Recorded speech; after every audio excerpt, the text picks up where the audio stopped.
तीसरी बात जो आपको इस किताब से सीखने को मिलेगी वो ये है कि आप हमेशा अपने माइंड से ऊपर रहेंगे। ऐसी ऐसी मैंने आपको इसमें ट्रिक्स बताई हुई हैं कि आपका माइंड आपको कभी हरा नहीं पाएगा। देखिए, आप अगर हारते हैं तो आपको कौन हराता है? आपका माइंड जो है ना बहुत शातिर है, बहुत तेज है। जैसे जो लोग सिगरेट पीते हैं, सिगरेट छोड़ना चाहते हैं, वो लोग बोलते हैं कि ये मेरी आखिरी सिगरेट है। आपका माइंड आपको बोलता है कि आखिरी सिगरेट है, इसके बाद नहीं पिएगा, या ये आपका आखिरी ड्रिंक है, आप इसके बाद नहीं पियोगे। लेकिन माइंड ऐसी सोच आपके भीतर लेके आता है, आपको सिगरेट पीना सहज लगता है। आपको लगता है कि यार पीने में कोई बुराई नहीं है, एक पैक पीने में कोई बुराई नहीं है। क्या हो रहा है? आपने तो मन में संकल्प किया था कि आप नहीं पिएंगे, लेकिन आपका माइंड आपको ये बिलीव करवाता है कि नहीं नहीं, अगर कर भी लोगे तो कोई बड़ी बात नहीं है। तो जो रनिंग की जो यात्रा है उसमें मैंने ऐसे तरीके बताए हैं जहां पर कि आप अपनी विल पावर को मजबूत बनाओगे और आपका माइंड हमेशा आपसे नीचे रहेगा, आप हमेशा माइंड के ऊपर रहेंगे। आप जो माइंड आपकी चालाकी दिखाएगा आप उसको देख रहे होंगे और आप हंस रहे होंगे माइंड पर बेटा मुझे उल्लू बना रहा है। तो क्या है, जैसे आपको एक बात बताता हूं कि मैंने ऐसा न जाने कितनी बार किया है कि घर से जब मैं सुबह निकलता हूं तो मेरी ट्रेनिंग के जो शेड्यूल है उसमें रहता है कि मुझे 20 किलोमीटर दौड़ना है, या मुझे 10 किलोमीटर दौड़ना है, या मुझे 1-1 किलोमीटर के 5 बार आपको इंटरवल ट्रेनिंग करनी है, 5 बार आपको 1-1 किलोमीटर तेज दौड़ना है। तो कई बार ऐसा हुआ है कि जब मैं घर से बाहर निकला कि आज मेरे को 20 किलोमीटर दौड़ना है, तो जब आप जो सोच के घर से निकलते हो कि आज इतने किलोमीटर दौड़ना है, तो वही बॉडी उसी के लिए तैयार होती है। अगर आप खुद से करके देखिए, आप सोचिए कि आज मैं 3 किलोमीटर का वॉक करूंगा, सो बॉडी आपकी 3 किलोमीटर के वॉक के लिए तैयार होती है। साइकोलॉजिकली आपको पता है कि 3 किलोमीटर होते ही आप वॉक बंद कर देंगे और घर की ओर वापस आ जाएंगे। वॉक बंद करके घर की ओर लौटना तो आसान है, लेकिन रनिंग कर रहे हैं, अगर आप रनिंग कर रहे हैं तो रनिंग 3 किलोमीटर का रनिंग करने के बाद उससे ज्यादा रनिंग करने को आपका बॉडी, आपका माइंड आपको अलाउ नहीं करेगा, आपका बॉडी आपको अलाउ नहीं करेगी। तो मैंने ऐसा कई बार किया, जबकि 20 किलोमीटर मुझे दौड़ना था। 20 किलोमीटर दौड़ने के बाद मैं 5 किलोमीटर और एक्स्ट्रा दौड़ गया। क्यों? क्योंकि वो 5 किलोमीटर के लिए मेरा माइंड तैयार नहीं था, मेरी बॉडी तैयार नहीं थी। और मैं इस चीज को बखूब समझ रहा था कि जब मैं अपने माइंड को धोखा दूंगा तो माइंड को अपने से हमेशा नीचे रखूंगा कि माइंड मुझे उल्लू नहीं बना सकता, मैं माइंड को उल्लू बनाऊंगा। तो माइंड ने तैयारी की थी 20 किलोमीटर की, मैंने बॉडी को दौड़ाया कितना, 25 किलोमीटर। तो ये सिर्फ दौड़ने के मामले में काम नहीं आता, बल्कि जीवन के हर फील्ड में काम आता है। इससे क्या होता है कि आपकी विल पावर स्ट्रांग होती है। आपने जो चीज डिसाइड कर ली कि ये मैंने करना है, तो आपको लगता है कि ये बहुत आसान है, क्योंकि आपकी विल पावर मजबूत होने का मतलब है कि बड़ी बड़ी चुनौतियां भी आपके सामने आती हैं तो आपको लगता है कि आप इसको कर सकते हो, क्योंकि आपको रोकने वाला कौन है? आपका माइंड आपको रोक सकता है। लेकिन आपने माइंड पर तो विजय प्राप्त कर ली है। क्यों? माइंड को आपने इतनी बार उल्लू बना चुके हो कि माइंड आपके सामने सरेंडर कर देता है, माइंड हार मान लेता है। माइंड बोलता है भाई तू मेरा गुरु है, तू जो कराएगा वो मैं करने को तैयार हूं, मैं तेरे खिलाफ कुछ नहीं कर सकता। तो इस तरह आप इस किताब में मैंने ऐसी ऐसी तरीके बताए हैं कि जहां पर आप अपने माइंड को अपने अंडर रखना सीखेंगे। और इसका फायदा रनिंग में तो मुझे हुआ, लेकिन रनिंग के अलावा बाकी बहुत सारी फील्ड्स हैं, क्योंकि जीवन एक ही फील्ड में नहीं है ना। जो आप रनिंग करते हैं तो आप रनिंग कर रहे हैं, जो आपकी विल पावर बन रही है वही विल पावर, अगर मैं जर्नलिस्ट हूं तो मुझे आर्टिकल लिखने के लिए वही विल पावर काम आती है। मुझे अगर मैं एडिटर हूं तो मुझे अपने स्टाफ को संभालने में, स्टाफ को डिसिप्लिन करने में, या अखबार को बहुत अच्छा निकालने में, या अखबार में ऐसी ऐसी चीजें देने में जिसमें की बहुत मेहनत लगे, वो समय मेरी विल पावर ही यूज होती है। कम समय में आपको बहुत अच्छा एडिशन निकाल के देना है, वहां भी मेरी विल पावर यूज होती है। सो रनिंग की विल पावर का जो इस्तेमाल है वो जीवन के दूसरे क्षेत्रों में भी होता है। तो आपको ये विल पावर बढ़ाने के लिए और बहुत सूक्ष्म तरीकों से मैंने बताया है कि किस तरह आपकी विल पावर बढ़ सकती है। ये किताब मदद जरूर करेगी।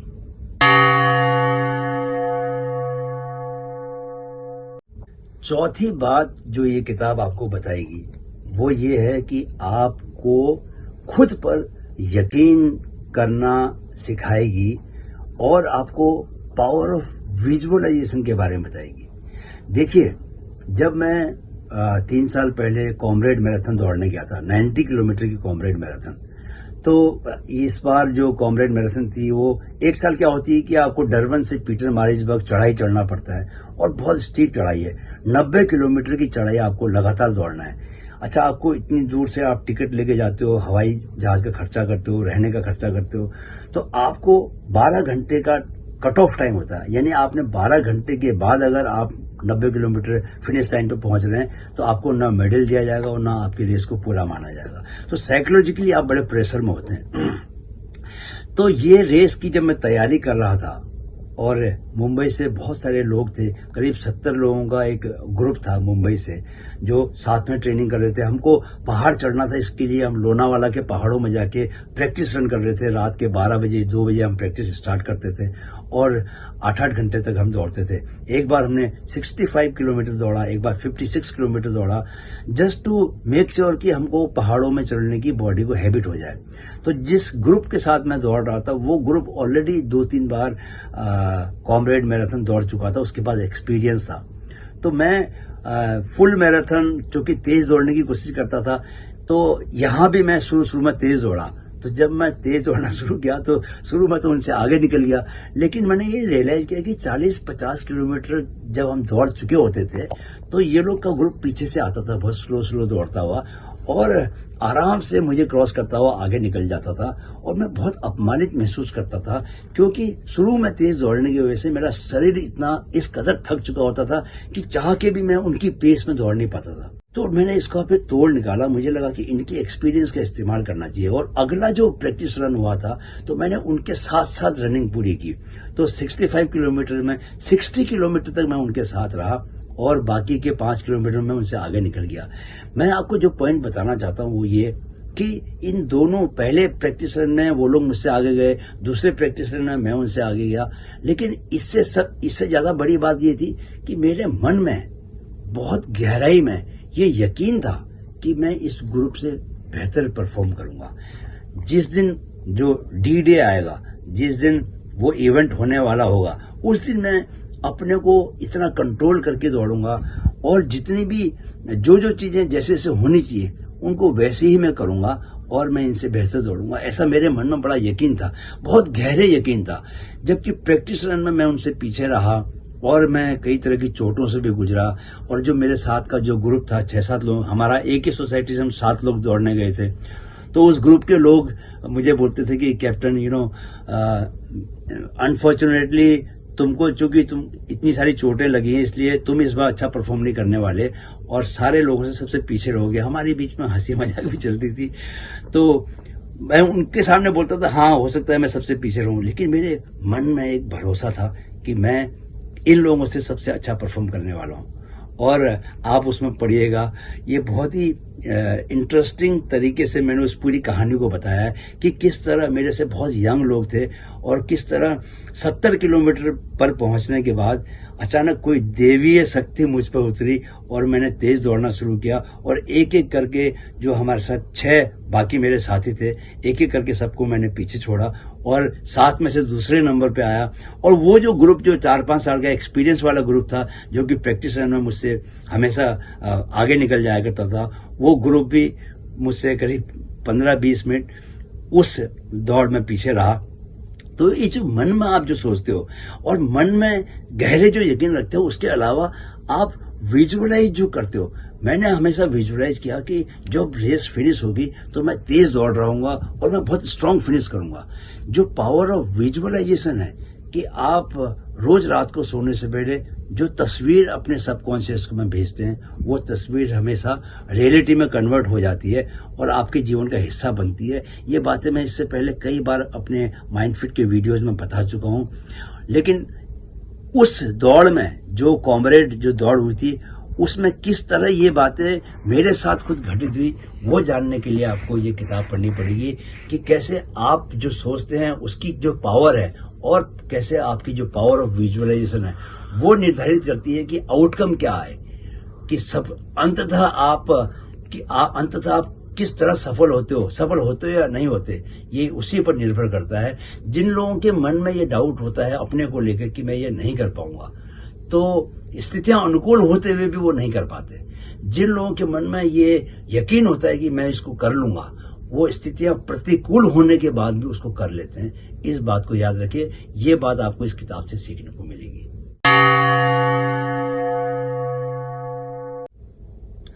और जो पांचवी बात आप इस किताब से सीखने वाले हैं वो है खुद से जीत, यानी कि आपकी जो प्रतिस्पर्धा है वो हमेशा खुद से है।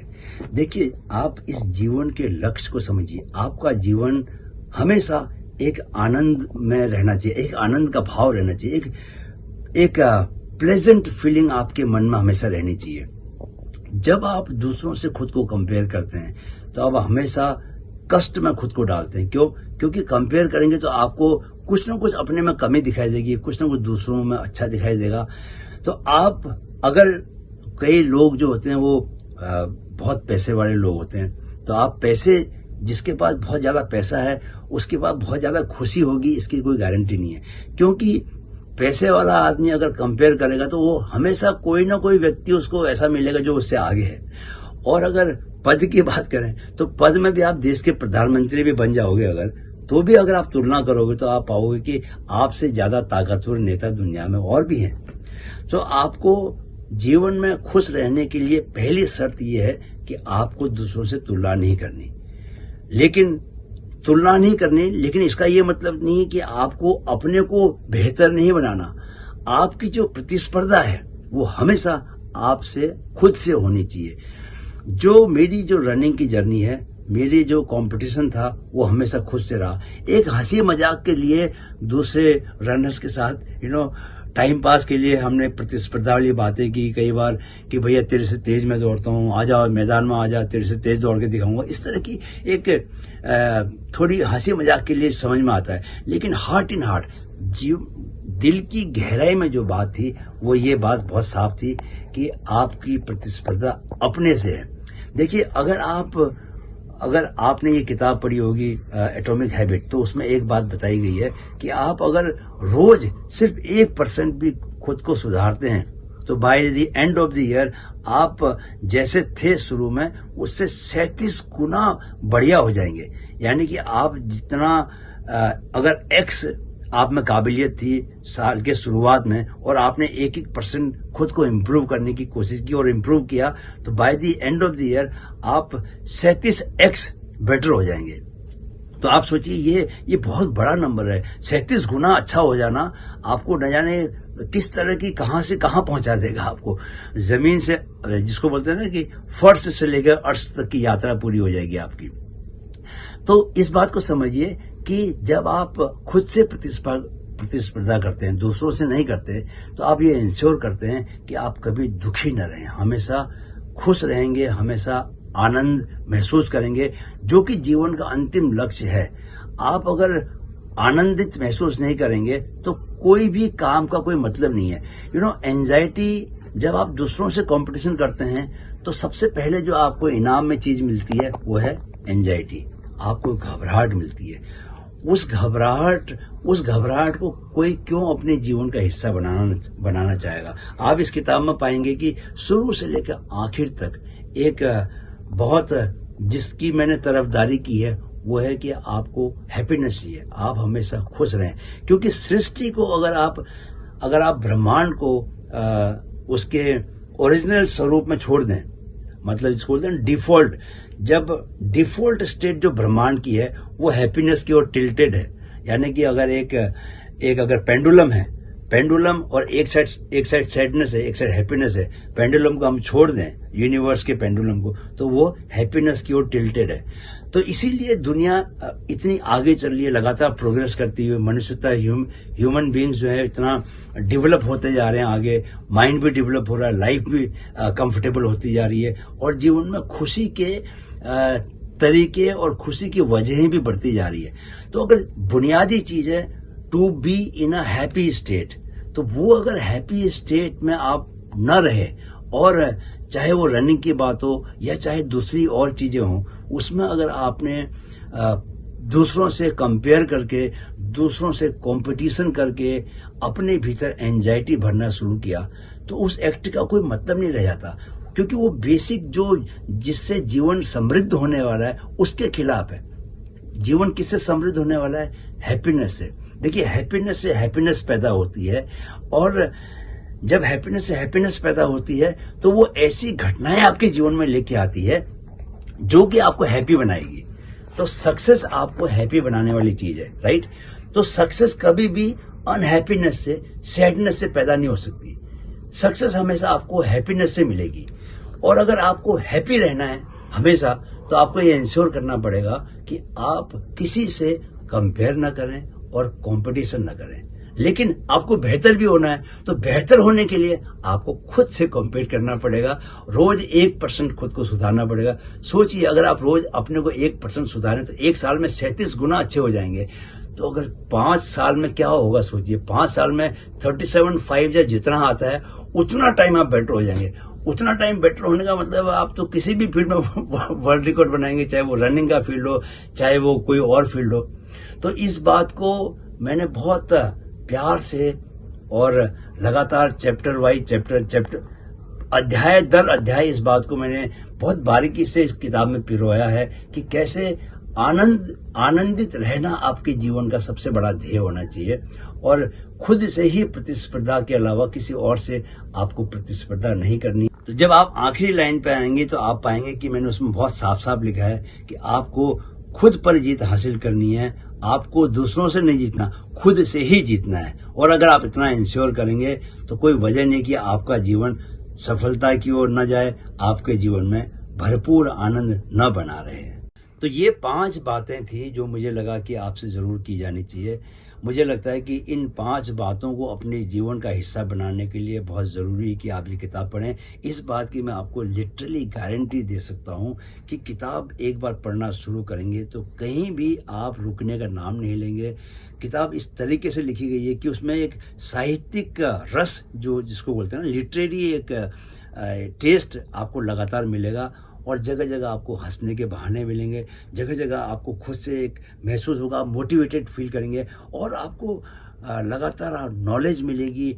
नॉट ओनली कि आपको मेंटली कैसे हेल्दी रहना है, फिजिकली कैसे हेल्दी रहना है, क्या आपको सुबह खाना चाहिए, किस तरह की डाइट आपको लेनी चाहिए, कौन सी एक्सरसाइज करनी चाहिए, कैसे आप पैरों को स्ट्रांग बना सकते हैं, कैसे आप बॉडी को स्ट्रांग बना सकते हैं, कौन कौन सी एक्सरसाइज करनी चाहिए, सुबह की दिन की शुरुआत कैसी करनी चाहिए, ये सारी बातें इस किताब में हैं। तो इसलिए मुझे लगता है कि ये किताब अगर आप 350 रुपये इन्वेस्ट करेंगे तो आपको रिटर्न में जो ये चीज़ देने वाली है वो एक हेल्दी लाइफ, हैप्पी लाइफ, और एक जिसको बोलते हैं ना कि एक हेल्दी बॉडी और हेल्दी माइंड, ये सब चीज़ें आपको इस किताब को पढ़ते हुए आपको महसूस होगा कि आपका एक तरह से छोटा मोटा ट्रांसफॉर्मेशन इस किताब को पढ़ते हुए हुआ है, और वो ट्रांसफॉर्मेशन कहीं ना कहीं आपको हैप्पीनेस की ओर, सक्सेस की ओर ज़रूर लेके जाएगा।